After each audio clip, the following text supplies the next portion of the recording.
que abran sus Biblias para cerrar toda la serie en el Salmo 96, por favor, y vamos a mirar solamente los versos 1 al 9.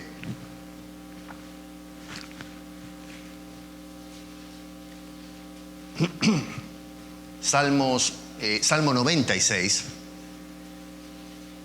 versos 1 al 9. El título de esta exposición es Un Dios digno de suprema alabanza. Verso 1 dice: Cantad a Jehová, cántico nuevo. Cantad a Jehová toda la tierra. Cantad a Jehová, bendecid su nombre. Anunciad de día en día su salvación. Proclamad entre las naciones su gloria. En todos los pueblos sus maravillas. ¿Por qué? Dice: porque grande es Jehová y digno de suprema alabanza, temible sobre todos los dioses. Porque todos los dioses de los pueblos son ídolos, pero Jehová hizo los cielos.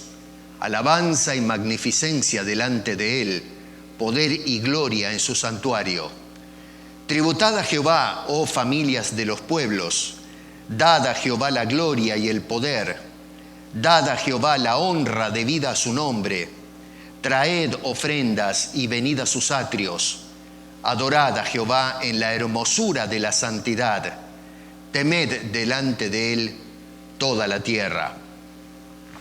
Es un tremendo pasaje bíblico. Hay mucho que nos dice David ahí. Y vale la pena que analicemos todo lo que está tratando de indicar este hombre.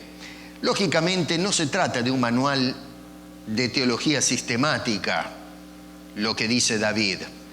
Es simplemente un poeta que, desconociendo, ¿no es cierto?, la ley, conociendo la palabra de Dios, incluso dirigido por el Espíritu Santo, este hombre nos dejó estas palabras que nos ayudan a entender lo que es un corazón totalmente absorto del poder y la gloria de Dios. Así es como escribe y como piensa un hombre de Dios que está saturado de la gloria de su Señor. Y por eso es que nos sirve este pasaje para cerrar toda esta serie, y ahora les voy a explicar en un momento por qué. Dice el verso 8 otra vez: Dad a Jehová la honra debida a su nombre, traed ofrendas y venid a sus atrios. Oremos. Padre, te damos gloria y te damos honra, Señor. Nosotros no somos dignos. Tú eres un Dios digno. Y nos has dignificado, Señor, con tu salvación y con tu presencia en nuestras vidas. Y además, Señor, con todo lo que somos y tenemos para poder servirte y honrarte. Es un honor de tal magnitud que no llega a comprender el hombre. Y lamentablemente hoy, especialmente hoy, Señor, no están entendiendo. Ayúdanos a pensar como pensaba David al escribir estas palabras, porque te lo pedimos en el nombre de Cristo Jesús. Amén. En la Biblia encontramos pasajes que tienen aplicación al pueblo de Israel exclusivamente. Pasajes que no podemos aplicarlo a la iglesia. Esto es algo que ha causado hasta el día de hoy, ¿no?, un gran debate de cómo utilizar la Biblia, cómo hacer la hermenéutica, es decir, interpretarla y aplicarla a la Biblia. Y bueno, a veces caemos en extremos de descalificar el Antiguo Testamento del todo o de traspolar cosas del Antiguo Testamento que no corresponden a la iglesia. Un ejemplo nomás, porque no quiero entrar en esa discusión ahora, es la circuncisión. Es bíblica, pero no es para la iglesia. Pero está ahí, está en la Biblia.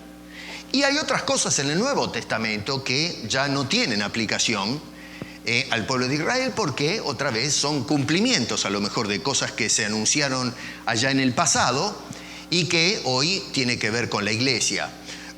no sé, a ver, a mi mente viene ahora la forma en que se utilizan los dones espirituales en la iglesia. En el Antiguo Testamento se daba el Espíritu Santo para capacitar a una persona por alguna labor y listo, pero ahora tenemos al Espíritu Santo capacitando a toda la iglesia, a cada creyente, dándole ciertas cualidades para la edificación del pueblo de Cristo. En fin, estoy tomando así en mi mente estos dos ejemplos, hay muchos más, pero lo que quiero es mostrarles que hay cosas que tienen aplicación al pasado y otras que tienen aplicación al presente. Y hay otras enseñanzas que se desbordan, que son trascendentes, que son valederas tanto para el antiguo pueblo de Israel como para la iglesia. Y este salmo es uno de ellos. Es un salmo que no solamente tiene que ver con el pueblo de Israel, sino también con todos los hombres. Por eso dice, fíjense ustedes ahí en el versículo 1, en la parte final, toda la tierra. Este hombre apunta, lo vuelve a repetir al final en el versículo 9, está hablando de todos los hombres. No quiere decir que cierto sector de la humanidad o el pueblo de Israel solamente debería adorar a Dios en la forma en que lo describe este hombre. Todos deberían hacerlo. Que no lo hagan es otra cosa. Por causa del pecado y la rebelión, el hombre no reconoce la dignidad que tiene Dios. Pero el hecho de que el hombre reconozca o confiese la dignidad que a Dios le corresponde, no le resta esa dignidad a Dios. Dios sigue de todos modos, confesado o no, sigue siendo un Dios digno de toda gloria. Yo no lo visto de gloria a Dios.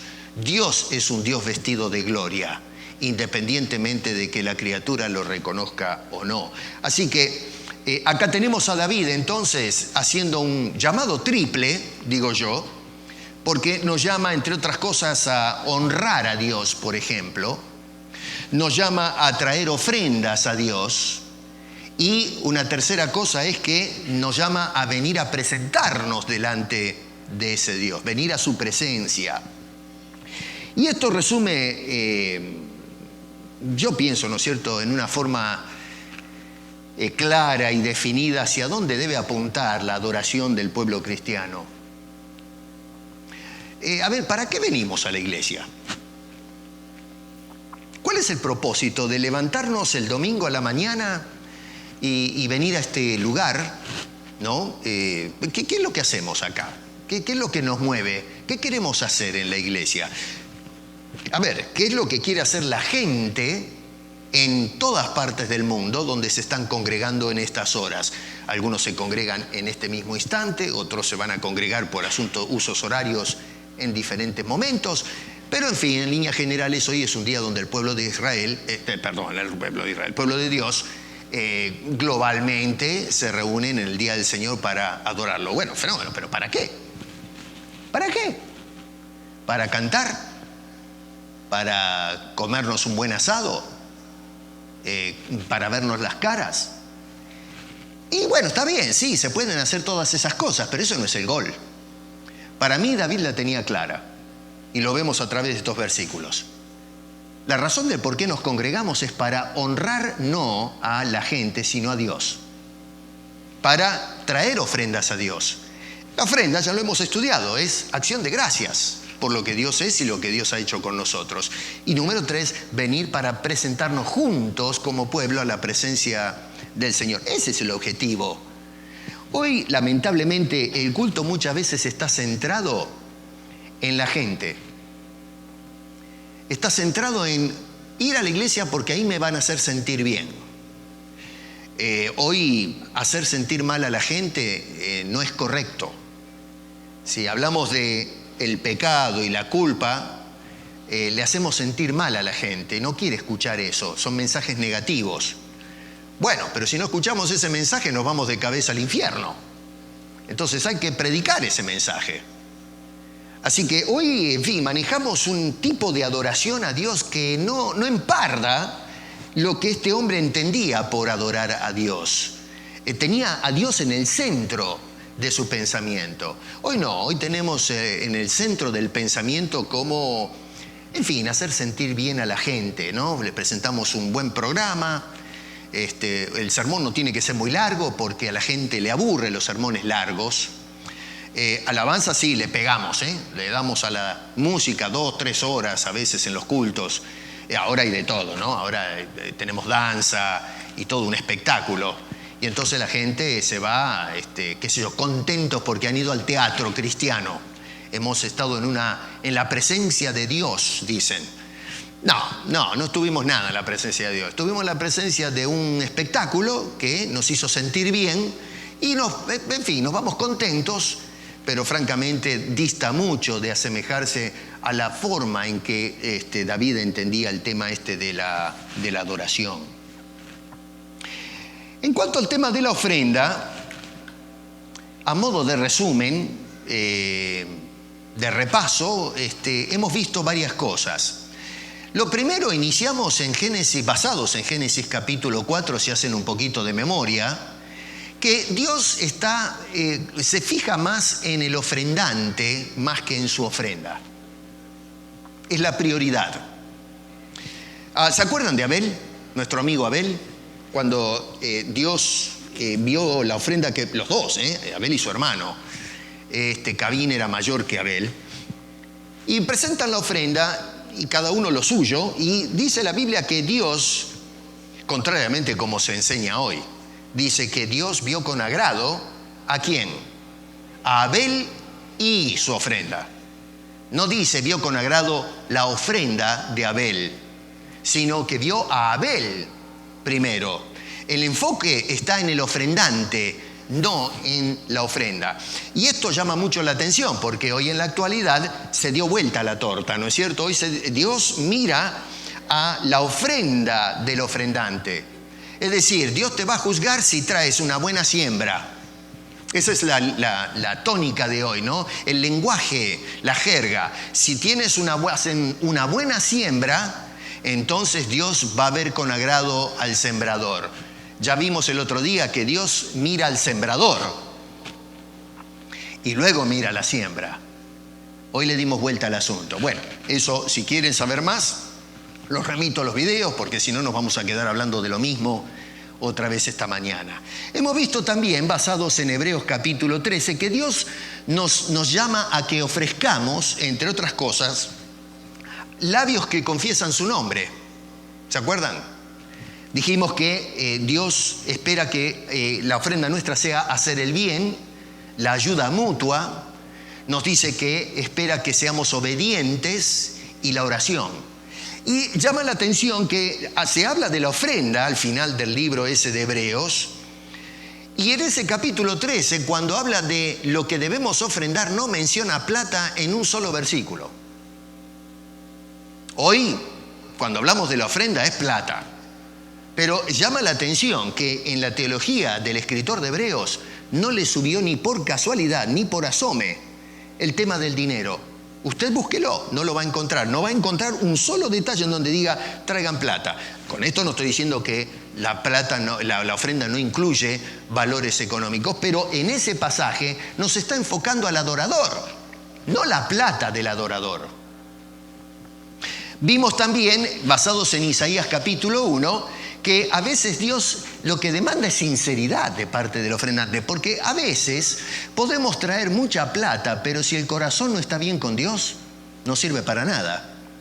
¿Se acuerdan en Isaías capítulo 1 cuando dice que Israel traía multitud de sacrificios y ofrendas? Dice que corrían la sangre de los altares, tenían fechas para hacer sacrificios y que Dios dice, ya estoy harto de ustedes. Dice, ¿quién les pidió toda esta cantidad de cosas? Estoy hasta las sienes de todo esto. Estaba con repudio Dios. Le daba asco la hipocresía de un pueblo que traía una cantidad enorme de ofrendas. Pero el corazón de ellos no estaba en orden con Dios. Habíamos visto también que Dios quiere que confiemos en su divina providencia. ¿Se acuerdan del caso de la viuda y las dos blanquitas que trajo y las presentó delante del Señor? Otra vez usamos ese pasaje bíblico a veces para decir, miren la señora esta cómo se despojó de todo, entregó todo lo que tenía, hermano, traiga ofrendas como hizo esa señora. No, de eso no estaba hablando Jesús. Le estaba hablando a los discípulos, ya hicimos la exégesis de eso debidamente y vimos cómo Jesús llama a los discípulos y les muestra, ¿ven esa señora? Bueno, así tienen que hacer ustedes, confiar en Dios. Esa señora entregó todo porque confiaba en que mañana Dios se hará cargo, en confiar en la divina providencia, no de usar el pasaje como una excusa para desvalijar a la gente. Eso es una pésima exégesis y aplicación del texto bíblico. Dios espera que tengamos confianza en Él. Uno de los problemas del por qué la gente no ofrenda o ofrenda y ofrenda para recibir de retorno es porque no confían en la providencia divina. Habíamos visto también que Dios espera que nuestro acto de ofrendar nos cueste. ¿Se acuerdan de David? En 2 de Samuel capítulo 24, se hizo un flor de lío este hombre cuando hizo censar al pueblo. Dios castiga esa actitud de desconfianza, de confiar en los números o en el poder militar. Y entonces Dios le dice después a David, confiesa su pecado y le dice, bueno, tienes que presentar las penas por esto, ¿no? El holocausto. Y dice que este hombre ofreció, los holocaustos y la ofrenda. Y alguien le ofreció el terreno y todas las cosas que tenía para que David haga eso. Y David lo paró y le dijo, no, mi viejo, eso conmigo no funciona así.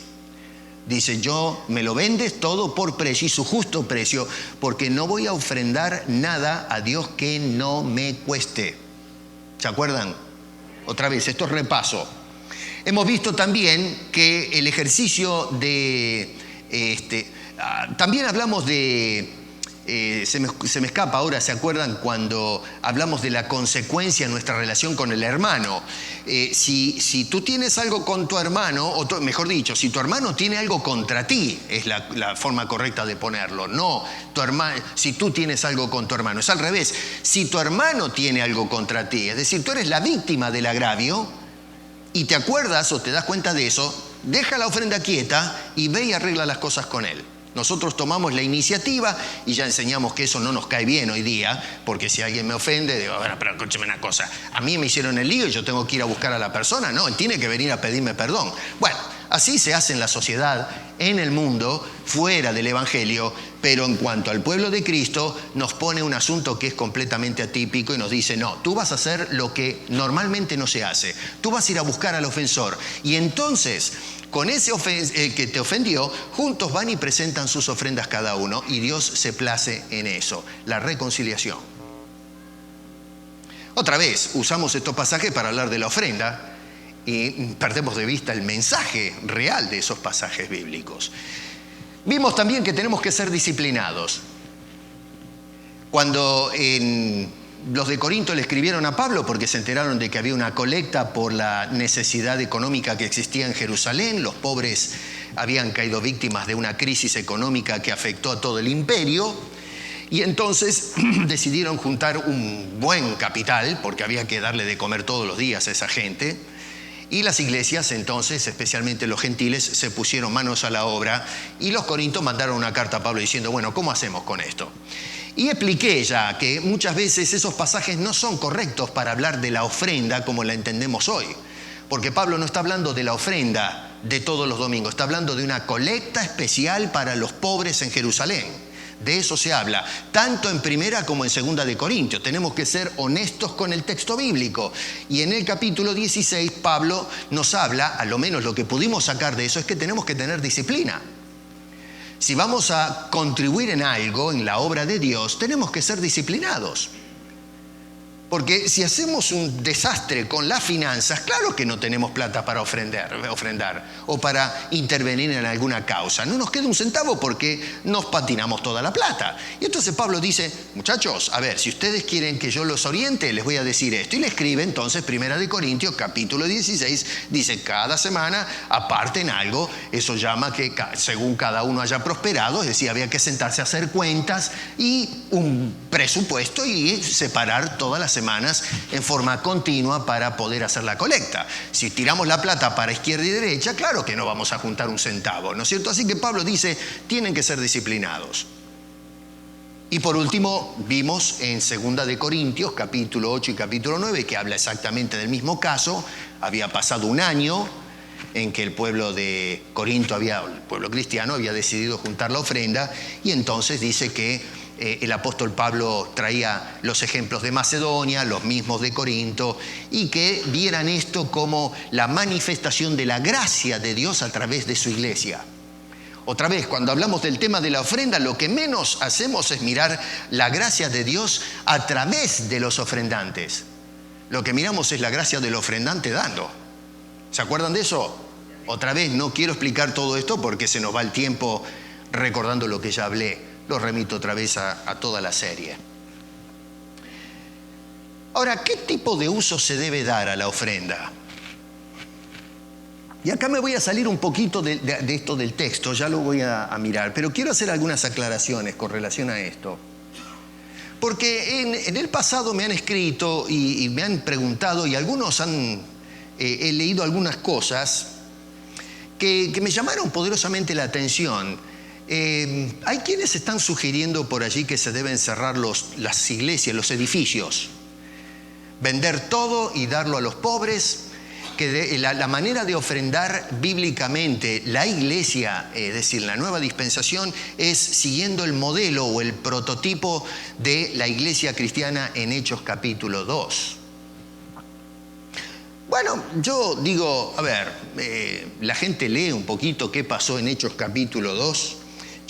Dejen un poquito el Salmo ahí, esto es una aclaración, es más temático.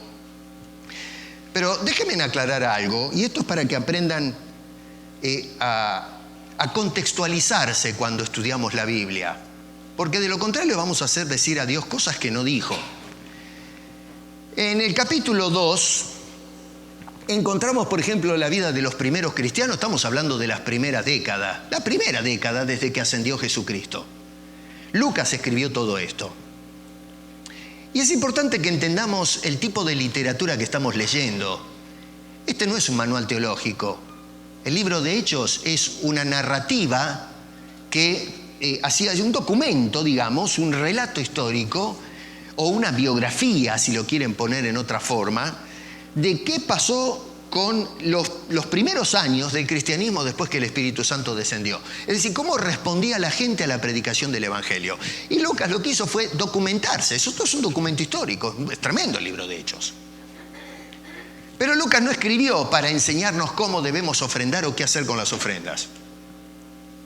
Lucas simplemente está relatando qué hicieron los cristianos. Y punto.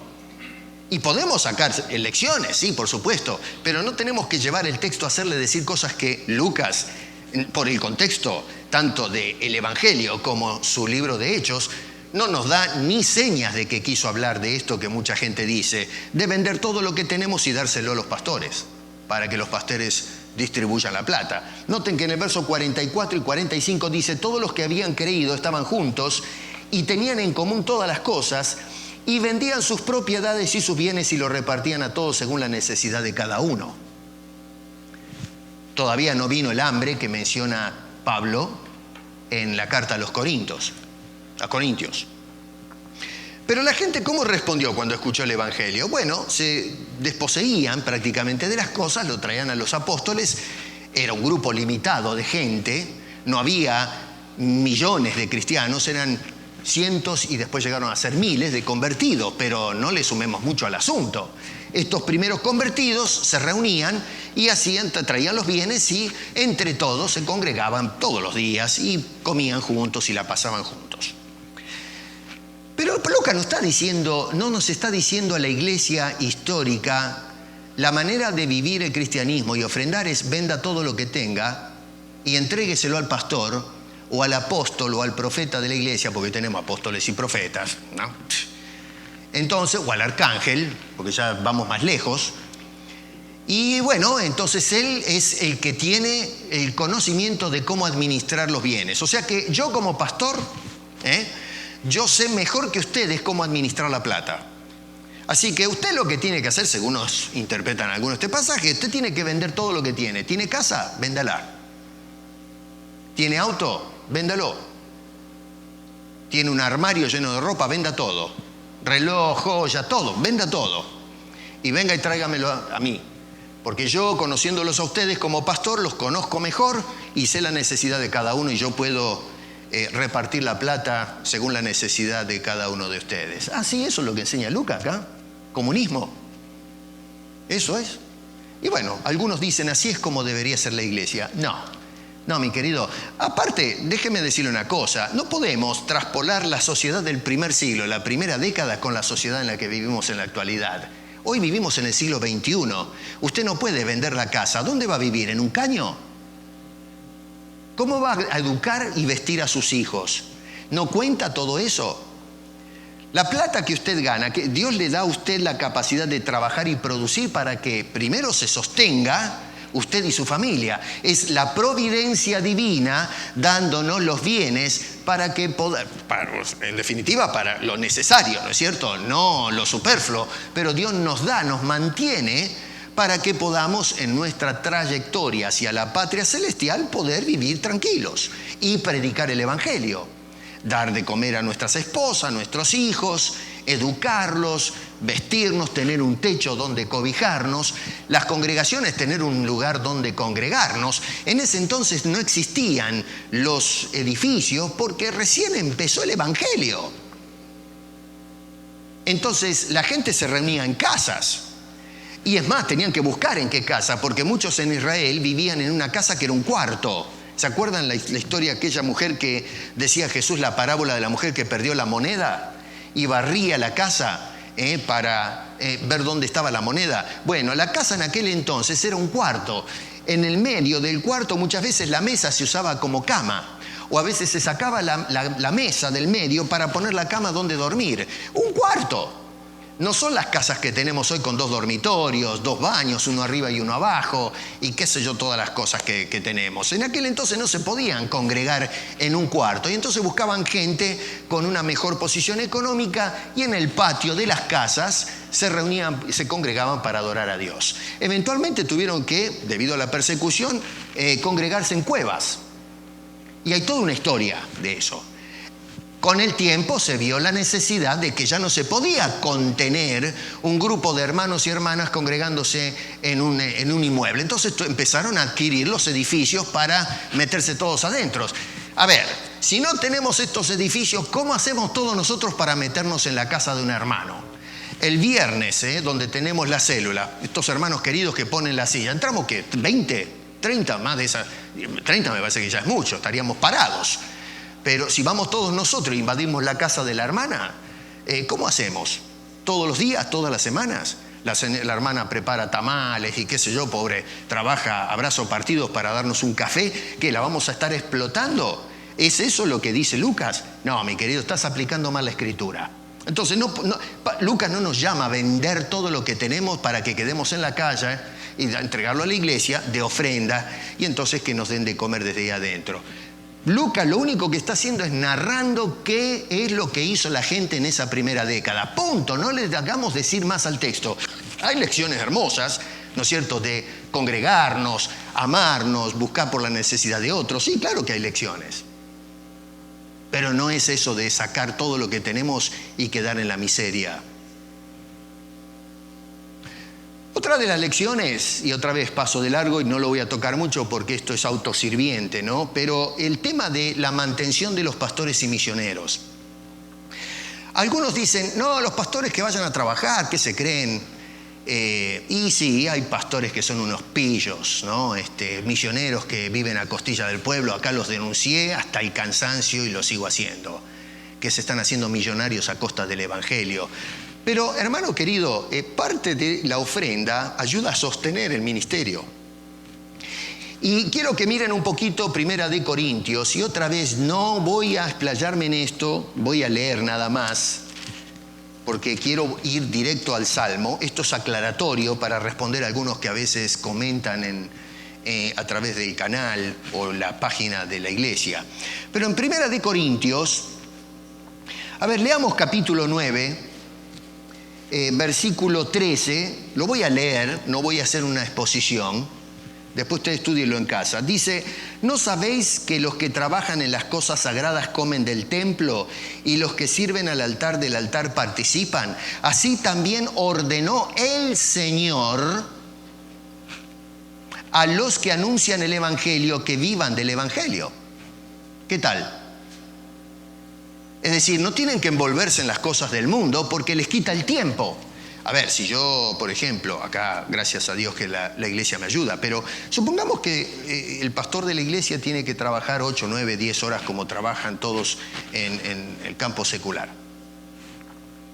¿Cómo hacen los pastores para presentar un mensaje? Hay que estudiar. Hay que estudiar. Es escribir un ensayo todas las semanas. Y no es un sermón, hay estudios durante toda la semana.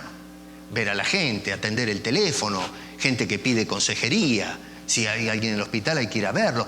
¿Cómo hace ese hombre que le va a decir al jefe, mire, escúcheme, hay una persona que está en el hospital grave, puedo salir del trabajo, tengo que ir a visitar, soy pastor? Lo echan. No se puede hacer eso. No puede hacer sus funciones. Un misionero, si tiene que plantar una iglesia en, qué sé yo, en el otro lado del Atlántico, del Pacífico, ¿cómo va a hacer su trabajo de plantar iglesias si el hombre tiene que trabajar? A ver, el apóstol Pablo, hubo momentos en que se encontró que no tenía para suplir sus necesidades y tuvo que empezar a trabajar haciendo tiendas.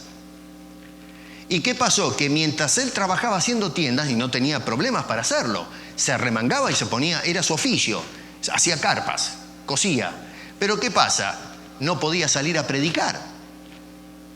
Quedaba entorpecido el trabajo misionero al que fue llamado.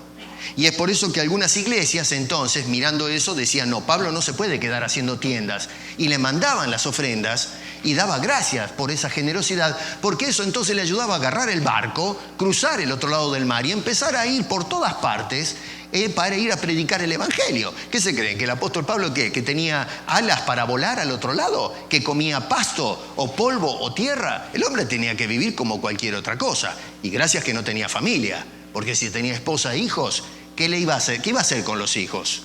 A ver, alguna gente piensa bastante raro, ¿no? Piensan que, me han dicho, los pastores que vayan a trabajar. ¿Y qué se creen que hacen los pastores y los misioneros?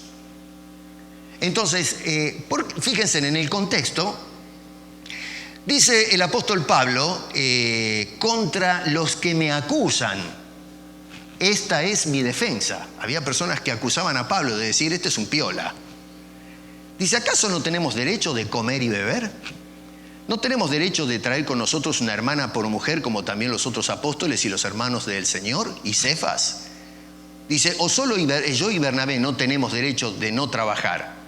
¿Quién fue jamás soldado a sus propias expensas? ¿Quién planta viña y no come de su fruto? ¿O quién apacienta el rebaño y no toma de la leche del rebaño? ¿Digo esto solo como hombre? ¿No dice esto también la ley? Porque en la ley de Moisés está escrito, y este hombre dice, sí, es bíblico lo que estoy diciendo. Dice, no pondrás bozal al buey que trilla. ¿Tiene Dios cuidado de los bueyes? ¿Está hablando de los animales? No. Dice, o no dice enteramente por nosotros. Versículo 9. Porque en la ley de Moisés está escrito, no pondrás bozal al buey cuando trilla. ¿Tiene Dios cuidado de los bueyes o lo dice enteramente por nosotros? Pues por nosotros se escribió, porque con esperanza debe arar el que ara y el que trilla, con esperanza de recibir el fruto. Si nosotros sembramos entre vosotros lo espiritual, es gran cosa si segáramos de vosotros lo material. En fin, léanlo en casa. Yo no quiero ahora explayarme mucho en eso. Esto es una respuesta a algunas acusaciones que dicen, no, la ofrenda tiene que ser mandada a los pobres solamente y los demás la iglesia están robando. Mire, ¿saben qué? Estudie más la Biblia. A mí, no voy a hablar de esto, ni vale la pena descender a ese nivel. Pero las ofrendas sostienen el ministerio de la iglesia. Y a veces sí, hay pobres que les ayudamos. Se sostienen misioneros, pastores, se compra material de escuela dominical. Hay que pagar la luz, hay que pagar el mortgage, ¿cómo se dice? La hipoteca en español, ¿no? De la iglesia, el agua, la alfombra hay que limpiarla, tienen que venir gente que limpia, qué sé yo, todo eso tiene un costo. Todo tiene costo. Entonces, los que escriben y que dicen estas cosas, no me molesten más. No me molesten más. Si usted piensa que su manera de pensar es la correcta, bueno, ¿qué quiere que le diga? ¿No? Me parece muy infantil y poco acertado e informado el asunto este. Así que otra vez esto lo hago como nota aclaratoria porque no quiero hablar más acerca de esto de la ofrenda. es para responder a esta situación que se está dando. Ahora bien, vamos a este salmo, así, habiendo hecho esta aclaración, movemos eso a un costado, le damos vuelta a la página. Quiero que miren en este hermoso salmo, noten que el escritor sintetiza todo lo que está diciendo. Si tuviésemos que encerrar esto en una sola frase, lo sintetiza todo en el verso 9. A ver, ¿de qué es lo que quiere el salmista de nosotros que leemos esto? Bueno, lo que dice el verso 9, adorad a Jehová en la hermosura de la santidad, temed o teman, si se quiere, delante de él toda la tierra. Este es un español que ya no se usa, ¿no? Sería entonces, adoren, hablaríamos contemporáneamente, adoren a Jehová en la hermosura de la santidad, teman delante de él toda la tierra. Y bueno, entonces el escritor, este señor, va a darnos una serie de pautas a través de todos estos versículos que yo quiero que analicemos, porque pienso que es magnífico para cerrar toda esta serie de la que hemos estado hablando. Acá lo que tenemos es un llamado a contemplar, cuando ejercitamos el culto, a contemplar la hermosura de la santidad de nuestro Dios. Yo digo, pero a ver, ¿quién habla hoy así? Cuando los cristianos vamos a la iglesia y nos preguntan, ¿usted para qué va a la iglesia? ¿Quién habla en esos términos? Mire, yo voy a la iglesia a contemplar la hermosura de la santidad de mi Dios. ¿Por qué no hablamos así nosotros? ¿A dónde va usted? A la iglesia. ¿Y a qué va? Y vamos a cantar, vamos a alabar a Dios. Y alabar a Dios probablemente si nos sale en ese momento, ¿no? Porque decimos, bueno, Dios nos manda que nos congreguemos el domingo y le predicamos a la persona. Usted va a la iglesia, venga conmigo, porque si no está en pecado. Pero ¿quién habla como habla David? Por eso me gusta analizar cada cosa que escribe este hombre, porque este es un hombre que, no sé, su mente está en otra órbita, está en otra sintonía como adorador. Y yo pienso que tenemos que tomarlo en cuenta porque Dios le dice de David que era un hombre conforme a su corazón. Entonces, si lo que Dios ve en David es conforme a su corazón, hay que prestar atención. Y este hombre, cuando habla de Dios, dice que para él el culto es contemplar, de mirar con toda su alma la hermosura de la santidad de Dios. Claro, hoy como no conocemos nada de la santidad de Dios, simplemente sabemos que Dios es santo, decimos Dios es 3 veces santo. Bueno, pero ¿qué quiere decir eso? ¿Qué sé yo? La Biblia dice, hay que creer por fe. Pero hay que estudiar. ¿Usted sabe lo que es la palabra santidad? ¿Qué significa? Bueno, pero eso es teología. No, eso es suficiente. La Biblia dice 3 veces santo, yo lo creo por fe. Ya está, eso es. Bueno, usted nunca va a entender lo que es la hermosura de la santidad si no conoce los conceptos y no contempla a Dios en la forma preciosa en la que Él se revela a sus criaturas. En lugar de ver a ese Dios que se muestra, que se revela, estamos adorando un concepto. Estamos hablando de Dios, porque creo que Dios existe, porque Hebreos dice que para que, en fin, hay que tener fe en Dios y hay que creer que existe. Pero eso no es lo que trata de resaltar el escritor de este hermoso salmo. Él quiere entender y contemplar, visualizar la santidad, la hermosura, la preciosura de la presencia y la esencia de Dios. Ahora, ¿por qué este hombre quiere contemplar eso? Bueno, el verso 4 dice, porque grande es Jehová. Y no solamente eso, pero dice, es digno de suprema alabanza. En otras palabras, a ver, David, si yo lo tengo a David acá y converso con él, digo, ¿tú por qué adoras a Dios? Porque quiero contemplar su santidad, la hermosura de su santidad. ¿Y por qué?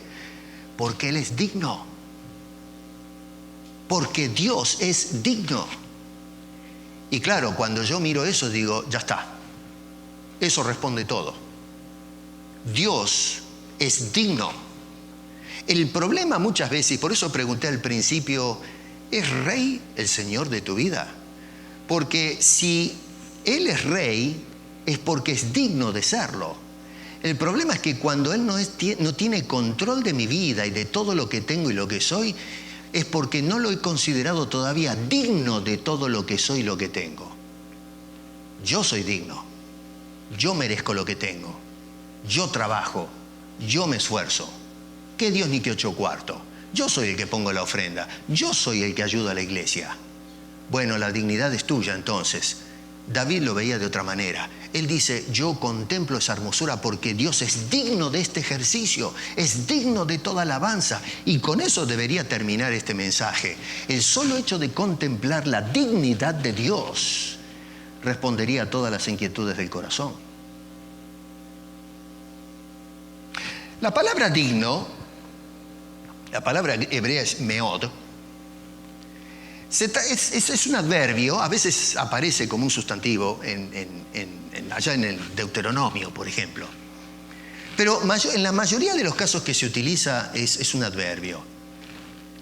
Y es una palabra que cuando la leemos no captamos en el español la fuerza que tiene ese término, digno. En realidad no está la palabra digno, no hay una palabra hebrea que se traduce literalmente como digno. El concepto va mucho más allá, hace referencia a algo que es, para ver si lo podemos entender de alguna forma, algo que es excesivo, algo que se desborda, que rebalsa los límites puestos por alguna cosa. Ese es el concepto meod en hebreo. Y les digo esto para que no se queden encerrados en la palabra digno como la entendemos en español. Porque el escritor está tratando de decir algo que va más allá de la dignidad. Está diciendo que Dios es excelso. Cuando habla se usa el término digno porque es el que más se aproxima a este término, pero está hablando de la suprema, la infinita excelencia de Dios. Por eso usamos el término gloria, para tratar de describir algo que entendemos el concepto mentalmente o gramaticalmente, pero ¿qué es gloria? ¿Cómo metemos en la cabeza la gloria de Dios? Estamos hablando de su inmensidad, de todas sus cualidades, su resplandor, su pureza, su santidad. Estamos describiendo al Dios en toda su esencia y no lo podemos encajonar porque eso es algo que se desborda. La excelencia, ese es un término castellano que se aproxima a la idea de David. Lo hago porque Dios es un Dios excelente. Cuando habla de hermosura, no es simplemente la hermosura como la entendemos nosotros. Vemos una hermosa chica y decimos, es hermosa.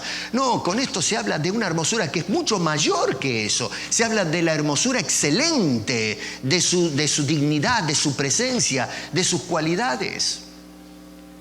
No alcanzan los términos humanos, y mucho menos en nuestro idioma español, para describir lo que David realmente está tratando de decirnos cuando dice es un Dios digno. Es que nunca vamos a poder describir con un lenguaje justo a Dios. Tratamos, gracias que Dios nos ayuda por revelación, pero eso no quiere decir que define completamente a Dios. Describe cosas de Dios, pero no podemos describir todo lo que Dios es. Dios es infinito. En otras palabras, el concepto digno hace referencia a que Dios es merecedor en forma sobreabundante de nuestro aprecio, nuestra adoración, de hacerlo en forma innumerable, no por cuentas. Yo adoro a Dios haciendo esto y esto y esto y esta cantidad y esta otra cantidad, y tratar de hacer, de parcializar todo lo que hacemos. No, tiene que ser algo que desborda. Por eso cuando el Señor decía que debemos amar a Dios con todo nuestro corazón, con toda nuestra mente, con toda nuestra alma, está diciendo todo lo que soy en esencia como criatura, todo eso tiene que ser entregado en amor a ese Dios. Jesús utiliza esas 3 frases para que entendamos la idea, no que repitamos las 3 frases. A veces decimos, sí, a Dios hay que adorarlo con la cabeza, con el corazón, con las fuerzas, y nos quedamos en el bosquejo, ¿no? Estos son las 3 maneras de amar a Dios. No, pero esto es una ilustración que hace Jesús para decir, todo lo que soy, lo que tengo, tiene que ser para levantar a Dios, para exaltar a Dios. Son maneras idiomáticas de expresarse y no que compartamentalicemos el ejercicio espiritual. Dios es un Dios digno. Es digno de que lo alabemos. Es digno de que le demos la honra. Es digno de que le demos todo lo que tengo. Porque todo lo que tengo viene de Dios. Todo lo que soy como criatura es por Dios. El aire que respiro viene de Dios. Cada día que pasa es porque Dios me otorga el privilegio de vivir un día más. El cielo, sus promesas, su cuidado providencial, todo es de Dios, para Dios y por Dios y para su bendita gloria. Nada tiene que ver la criatura en todo esto. Tiene que ver todo en Dios y para su gloria. Y Dios nos ha dado el privilegio, al habernos creado, de que podamos contemplar como criaturas a ese Dios que sin existir, si no hubiésemos existido, no hubiésemos apreciado esa hermosura de su excelencia y su santidad. ¿De qué cosas es digno Dios? Bueno, miramos lo que dice David. Número 1, es un Dios digno de constante alabanza. Versos 1 y 2 dice, cantad a Jehová, cántico nuevo. Cantad a Jehová, toda la tierra. Cantad a Jehová, bendecid su nombre. Noten ustedes la repetición poética de este hombre. Cantad a Dios, cantad a Dios, cantad a Dios. Este hombre comienza y termina un llamado universal a alabar o a exaltar, a adorar a Dios por medio del canto, por medio de la música. Dice toda la tierra, versículo 1 y versículo 9. Otra vez, cantad toda la tierra. Versículo 9, adorad en la hermosura de la santidad, temed delante de él toda la tierra. Empieza y termina con un llamado colectivo a todos los hombres. No es que Dios merece la adoración de cierto sector de la humanidad. No, hasta las piedras tienen que adorar y alabar a Dios. Porque las piedras son su patrimonio. La piedra existe, un objeto inanimado, porque Dios la trajo a la existencia. Dios de la nada hizo las cosas. Todo eso es hecho para alabar a Dios. David entendió cuando decía, el cosmos, el firmamento anuncia la gloria de ese Dios. Es el mapa, es la escritura sin letras que Dios dejó en el espacio para que leamos su revelación. El apóstol Pablo dice que el hombre se hizo necio y perdió de vista este reflejo de su revelación. Y terminamos permutando la gloria de Dios por las criaturas y las cosas creadas.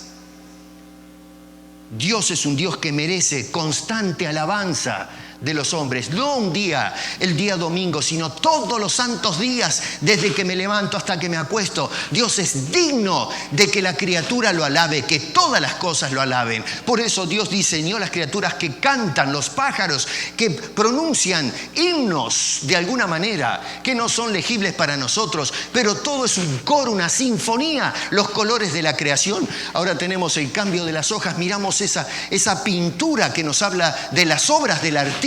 Todo eso nos habla de qué clase de Dios es. Toda la creación alaba a ese Dios.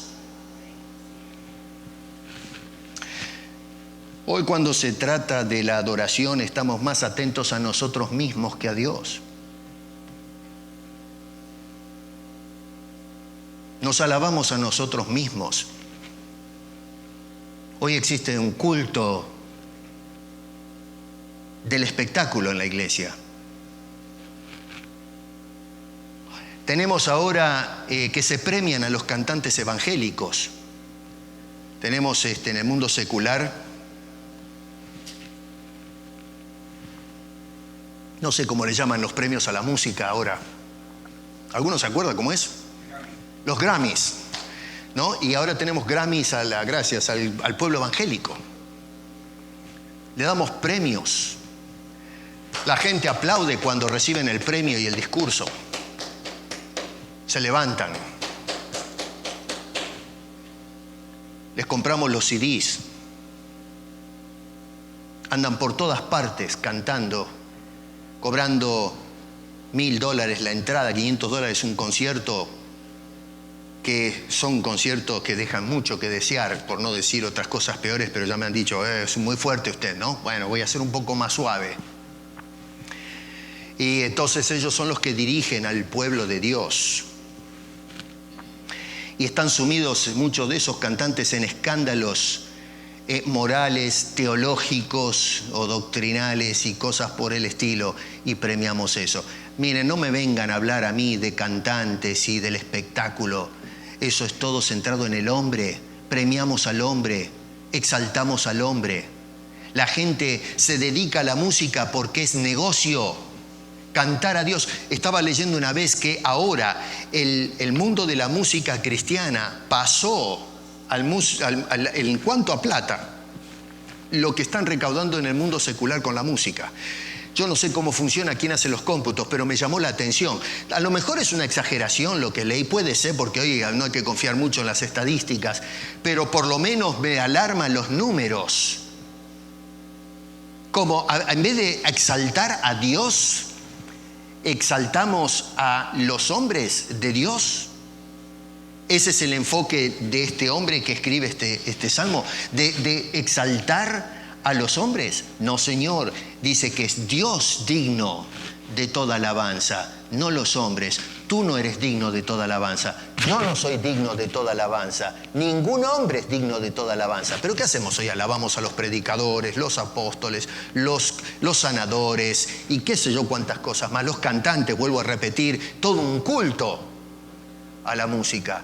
Ya hablé el caso de Melgar, ¿se acuerdan? Este pobre hombre que sufrió bajo el peso de la enfermedad y la cantidad de disparates que dijeron después detrás de este hombre. Y ahí se mueve todo un pueblo detrás de las farsas y los disparates que decían para justificar las faltas cómo habían fallado las profecías acerca de este señor. Y ahí va el pueblo cristiano corriendo detrás de todo ese fraude.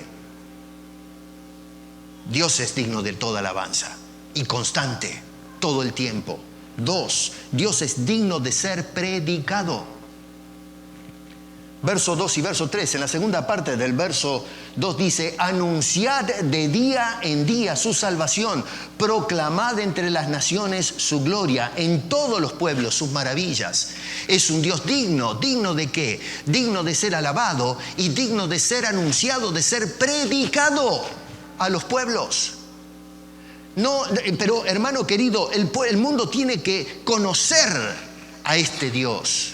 Él es digno de ser conocido. No es un asunto de decir, bueno, no hablemos de Dios porque ya es una cantaleta que cansa. Ya hay otras necesidades, otras inquietudes, otras curiosidades en el mundo. Esas son cosas dignas de tomarse en cuenta. La contaminación ambiental, ese es un tema digno de tratarse en estos días. El socialismo, eso es tema digno de tratarse en estos días. ¿Quién va a subir de presidente y quién va a bajar? Eso es tema digno de tratarse. No con este hombre. El tema digno de hablarse es Dios. Dios es digno de ser predicado a todos los pueblos, no solamente a un puñado de personas que me cae bien, a todos los hombres que pueblan este mundo. El propósito central de la iglesia es alabar a Dios y proclamar a Dios.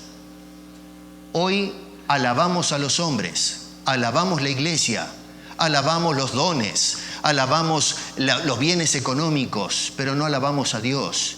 Y cuando escuchamos los mensajes, lo único que se habla es de plata, pero no se habla de la hermosura, de la santidad de este Dios. No proclamamos a Dios como dice la Escritura.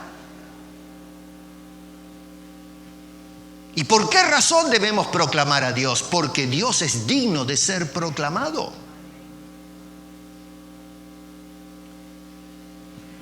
¿Y qué hemos de anunciar cuando proclamamos? Preguntamos al texto, preguntamos en este caso a este gran hombre. Bueno, fíjense lo que dice, proclamamos su salvación. ¿Qué es lo que hacemos? ¿Para qué estamos nosotros en el mundo, hermano querido? Para proclamar, predicar la salvación de este Dios digno. La salvación es digno hablar de esto a todos los hombres. Hoy la iglesia lo que menos hace es hablar de la salvación. Y cuando hablamos de la salvación, hablamos mal de la salvación. No hablamos teológicamente de la salvación. Le metemos un montón de doctrinas cerradas, mezclamos la gracia de Dios con la obra del hombre, hacemos un menjunje, un desastre. Y la razón es porque Dios entonces no es digno de ser escuchado como se revela en su palabra. Nosotros venimos con nuestras propias ideas filosóficas acerca de lo que debería ser la salvación y terminamos engañando con predicación falsa a los hombres. Hoy los púlpitos predican la mentira, el fraude, el robo, el negocio en la iglesia. No se predica la salvación.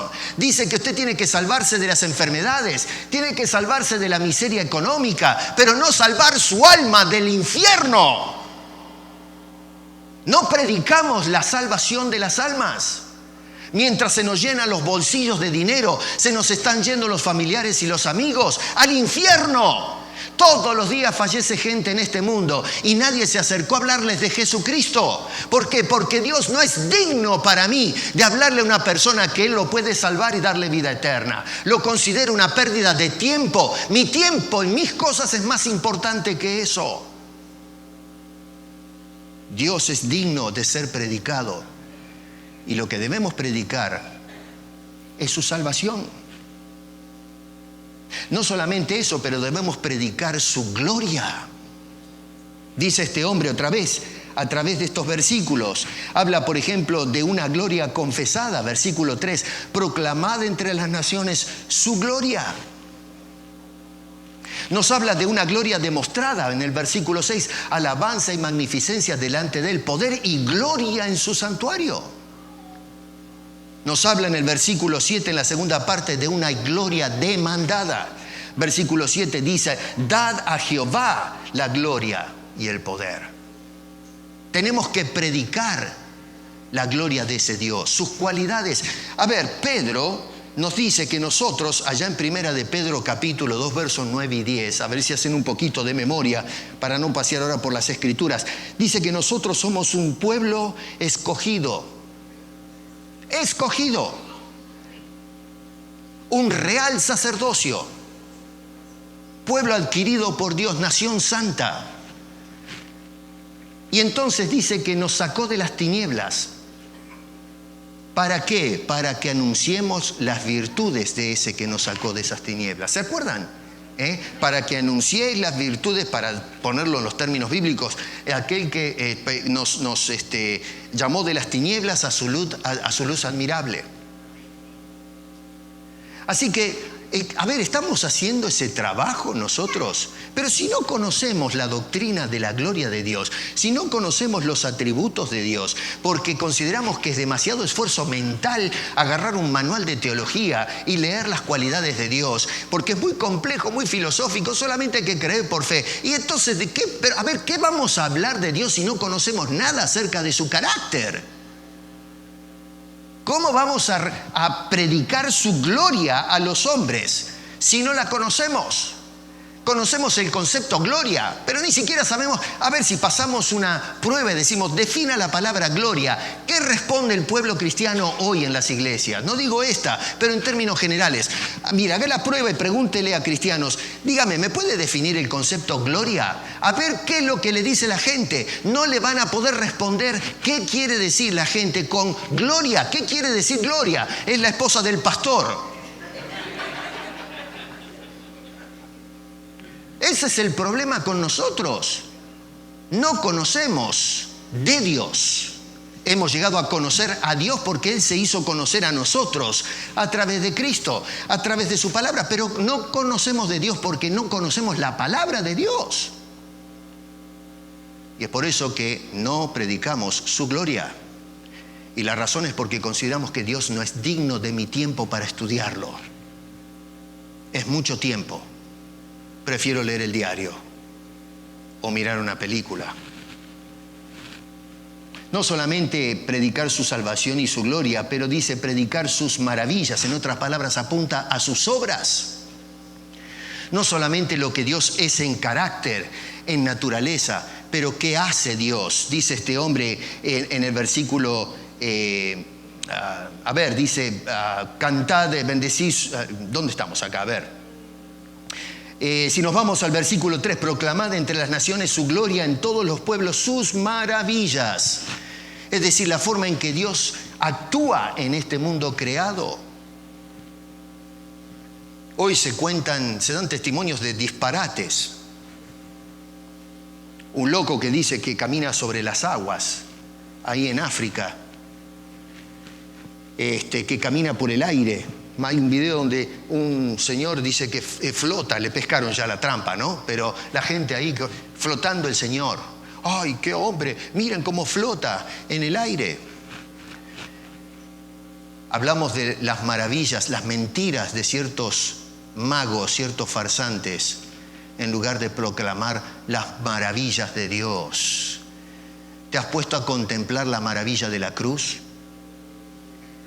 ¿Te has puesto a contemplar las maravillas de la corona de espinas?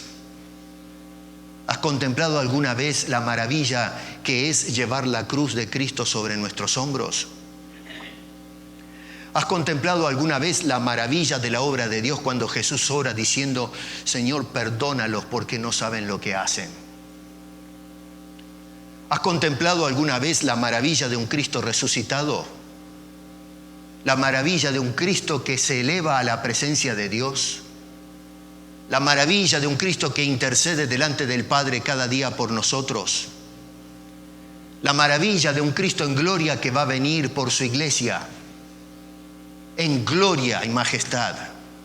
No, hoy hablamos de la maravilla de mi pal, mi cuate, mi amigo Jesús. Eso es lo más lejos que llegamos de la maravilla. Manera precaria de contemplar la dignidad de nuestro bendito Salvador. Dice este hombre que debemos hacer todo esto de anunciar sus maravillas a diario y a todo el mundo. Dice el verso 3, entre todas las naciones y en todos los pueblos. Dime tú, cuando te vas de vacaciones, ¿hablas de esa maravilla? Algunos lo hacen, Hablo en términos generales. Número 3, Dios es digno de ser honrado. ¿De ser honrado cómo? Otra vez en el versículo 7 dice este hombre, tributad a Dios. Y quiero que observen qué interesante, porque otra vez la traducción a veces pierde algunos detalles, ¿no? Dice, tributad a Jehová, dad a Jehová, dad a Jehová. ¿Lo ven eso? No sé cuántas traducciones tenemos acá. Yo tengo la Reina Valera, ¿no es cierto? Y dice traed y dad. Pero en el hebreo es exactamente la misma palabra. Y la palabra que más se acerca a este concepto es tributo. Y tributo no es de un impuesto, ¿no es cierto? A veces cuando los reyes o los césares se subían al poder, cobraban tributos. Y tributos era honrar al emperador o al rey, pero en realidad eran impuestos. Como hacemos hoy los aportes tributarios, se dice, ¿no es cierto? Es una manera muy, civilizada de decir, usted tiene que pagar los impuestos. Que por cierto es un acto de violencia a la sociedad. Este es todo un tema, Yo pienso que la política y los políticos utilizan el poder de la ley para explotar a los ciudadanos. Yo soy medio anarquista en ese sentido, O sea, no anarquista en el sentido filosófico, pero no me gustan ni medio los políticos, son todos unos pillos. Y más ahora con todos los escándalos que están saltando por todas partes, desde acá hasta el sur, y en todo el mundo, ¿no? Es un desastre. Y bueno, los tributos fiscales, ¿qué son? Son la fuerza de la ley, que es unilateral, que usan los políticos para forzarnos a que saquemos la plata del bolsillo y se la demos a ellos. Lisa y llanamente. Eso es un impuesto, es una carga fiscal. Bueno, son tributos, le llaman aportes tributarios. Sin embargo, cuando se habla de este concepto de tributo, no se refiere a eso. Es diferente. Acá dice que debemos otra vez tributar, esa palabra ahí, yahadesla en hebreo, quiere decir adscribirle a Dios, de darle a Dios. Nosotros, vuelvo a repetir, el concepto de dar es una noción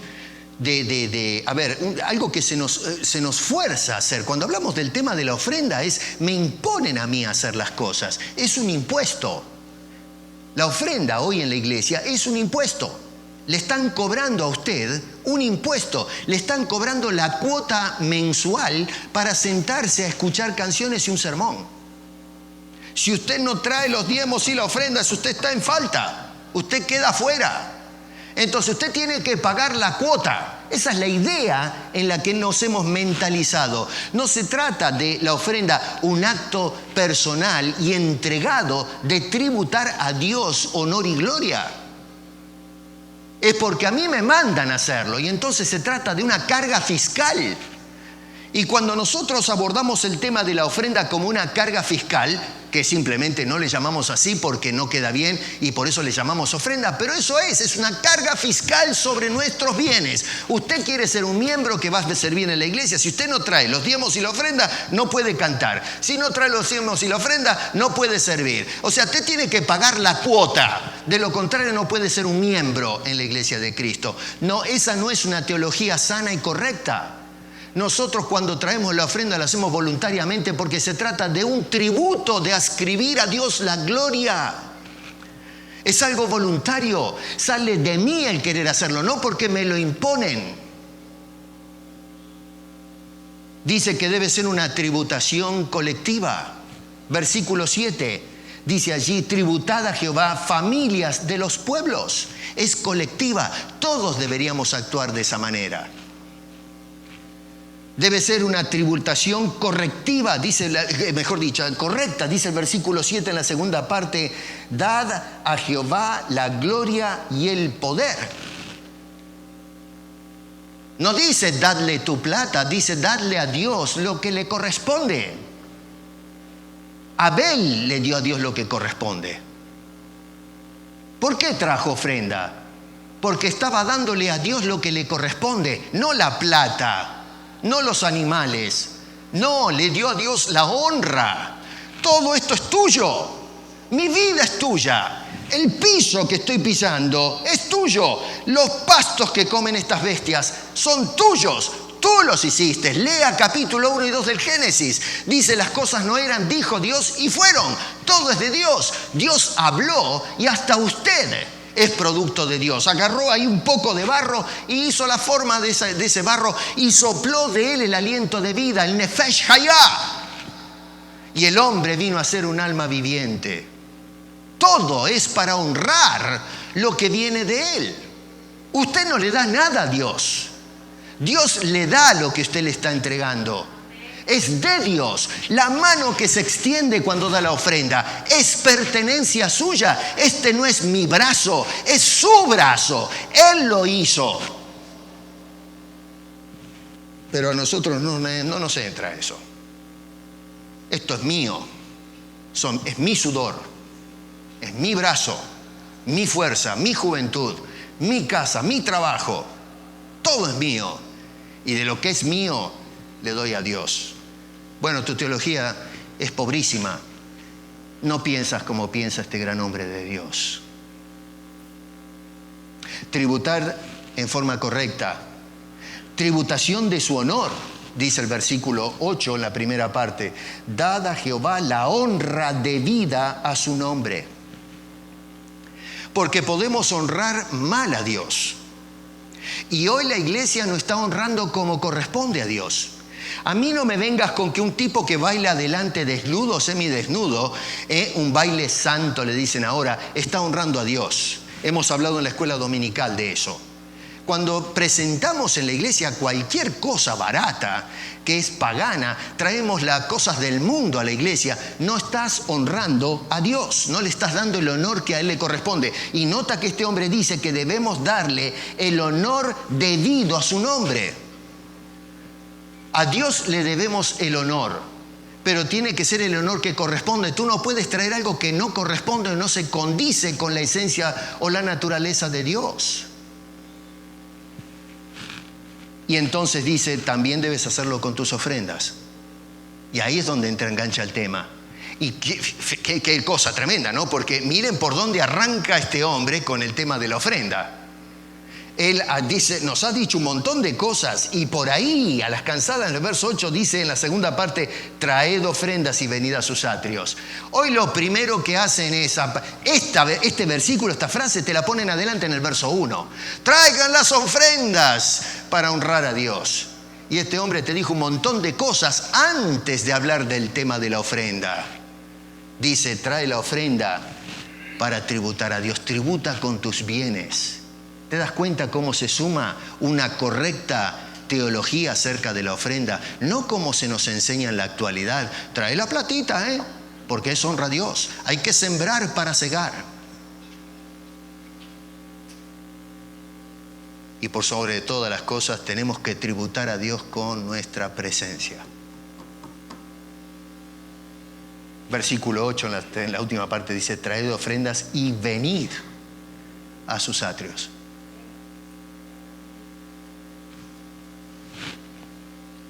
Miren esa bandeja de la iglesia. Hay más sillas vacías que gente. Pero si el domingo que viene llegan y ponen la ofrenda, ya está. Si hacemos una cantata y vienen al festival de música, ya está. Semana Santa, murió Cristo por nosotros, allá vamos a escuchar el sermón de Semana Santa, ya está. No nos presentamos en los atrios de su presencia. Y no, estos no son los atrios, es cuando nuestra vida está delante de la presencia de Dios. Esos son los atrios. En aquel entonces los atrios eran el santuario donde la gente venía. Esa es la idea. Hoy no, los atrios no están representados en un edificio, sino en la presencia de Dios. Nosotros somos esos atrios. Nosotros somos la iglesia, el templo de Dios. Nosotros tenemos que congregarnos porque nosotros somos la iglesia. Dios se manifiesta en sus atrios y la iglesia es la casa donde se manifiesta Dios. Jesús dijo, vendré con mi Padre y haremos morada en ustedes. Y nosotros lo que hacemos es juntar unos cuantos ladrillos espirituales que se reúnen cada domingo, ni hablar del culto de oración. Y entonces ahí más o menos un edificio construido a medias, con eso alabamos a Dios. No, eso no son los atrios, eso es un edificio que está todo colapsado, a medias. Nos cuesta venir a la iglesia. No tenemos problemas para dar plata, pero el problema es que no somos buenos ofrendantes porque no nos estamos dando nosotros primero. Y no importa si das $10,000 a la iglesia. La iglesia, si recibe $10,000 de ofrenda, no sirve de nada si el ofrendante no se sacrifica a él mismo como ofrenda a Dios. Tenemos que tributar, tenemos que darle honra a Dios con nuestras presencias, como hizo Abel. Por eso empecé con el caso de Abel, el primer caso de la historia. Y Dios, cuando miró a este hombre presentándose delante de Dios, vio su corazón, sus intenciones. Un hombre que viene a honrarme. Y entonces dice que vio con agrado a Abel y luego atrás venían sus ofrendas balando los animales y aceptó las ofrendas, el regalo de acción de gracias. Pero no miró la ofrenda, miró a Abel primero. Un hombre que venía a presentarse delante de la presencia de Dios. 3 cosas en lista entonces el salmista. Número 1, Dios es digno de constante alabanza. Número 2, Dios es digno de ser predicado. Y número 3, Dios es digno de ser honrado. Para terminar, podemos resumir entonces todo esto como lo hice al principio. ¿De qué nos habla David o el escritor del Salmo? De 3 cosas. Primero que todo, debemos honrar a Dios. Número 2, traer ofrendas a Dios. Y número 3, venir a la presencia de Dios. Allí es donde nosotros tenemos, a fin de cuentas, el corazón de la teología de las ofrendas. Un Dios digno de suprema alabanza. Hermano querido, no hay más nada que decir sobre este asunto. Cuando tú traigas tus ofrendas, tienes que pensar en estas cosas que nos enseña el escritor. Y entonces cuando Dios nos vea llegar con eso que traemos, Dios va a decir, se agrada a Dios de ese o de esa mujer y de su ofrenda. De lo contrario, lo único que hacemos es pagar una cuota semanal para sentarnos cómodos en un culto de adoración y no salimos de eso. Es decir, a mi juicio es una ofrenda que no pasa del cielo raso. Trae tus ofrendas a Dios, pero hazlo bíblicamente. Padre Celestial, Señor, ayúdanos, por favor. Ayúdanos a ser como Abel, porque nos parecemos muchos a Caín. Comenzamos esta serie hablando de estos dos personajes que resumen la actitud que hemos manifestado a través de la historia cuando se trata de honrarte. Ahí están ejemplificados la forma en que te adoramos. Y tú miras el corazón del adorador. De uno te agradas y al otro no. Y el dolor de mi alma, Señor, es que hoy tus ojos están con lágrimas al ver un pueblo, Señor, del cual no te agradas. Y que sí trae multitud de ofrendas y quieren comprar tus favores y tu gracia con el dinero. Y otros lobos que se han metido los asaltan, los despluman, los desnudan, Señor, de sus bienes para enriquecerse ellos. Tú lo ejemplificaste cuando mirabas el santuario y declaraste que lo habían convertido en una cueva de ladrones. Hoy, Señor, la iglesia se ha convertido en una cueva profunda, llena de rateros, delincuentes, ladrones. Y aún los que somos estafados, a veces salimos con argumentos pobres y mediocres para no envolvernos en la obra tuya, porque es demasiado. No queremos dar con pretextos de que algunos roban y usamos eso como excusa, Señor, para no envolvernos, mientras nos dedicamos a gastar nuestros bienes, los bienes que tú nos das, Señor, para deleitarnos en las cosas del mundo. Necesitamos tu perdón. Necesitamos una vez más aprender la teología de la ofrenda. Ayúdanos, Señor, para que puedas aprobar lo que ves en nosotros y luego nuestra ofrenda. Porque te lo pedimos con clamor en el nombre precioso de Cristo Jesús. Amén.